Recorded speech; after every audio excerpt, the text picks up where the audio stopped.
Tonight, charges are pending against a Jamestown man involved in a deadly crash in Chautauqua County that happened over the weekend. It is the very same man who police say hit and killed a teenager almost a year ago. And the mother of that teenager is among those reacting tonight, as we hear tonight from Channel 2's Dave McKinley. Dave?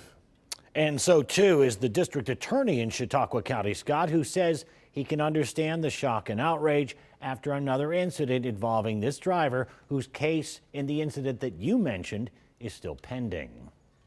It happened at the intersection of State Route 83 and Center Road in the town of Arkwright Saturday night. State police say an SUV failed to stop for the stop sign and hit a Ford pickup being driven by 71-year-old Gary Kramer of South Dayton, whose 71-year-old wife, Linda, a passenger, was killed. The Ford ended up leaving the roadway after being struck by the vehicle, hit an earth embankment, and unfortunately the victim was thrown from the vehicle. State police identify the driver of that vehicle that ran the stop sign as 59-year-old Randall Rollison of Jamestown. Less than a year ago, on New Year's Eve, 15-year-old Lexi Hugan was hit by a tractor trailer while crossing a street in Jamestown, for which Rollison was later indicted for manslaughter, leaving the scene of a fatal accident and driving while ability impaired, as well as weapons charges for some guns prosecutors say were recovered from his truck. Prosecutors asked the judge to set Rollison's bail at $500,000.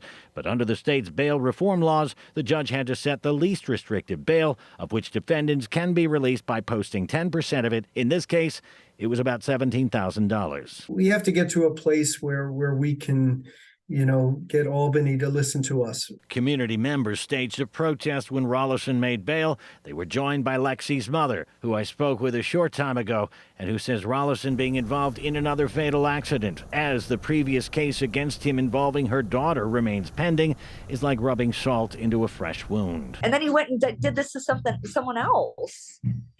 It was just heartbreaking to me. My heart goes out to that family. We're in the process now of preparing an application to go back to Judge Foley, who initially set bail. And we are going to be asking him to consider revocation of Mr. Rollison's bail. Some of that video you saw in our story tonight, courtesy Western New York News Now.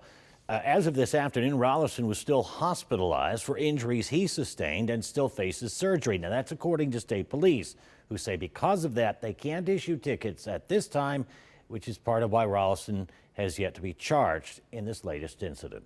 Dave McKinley, Channel 2 News.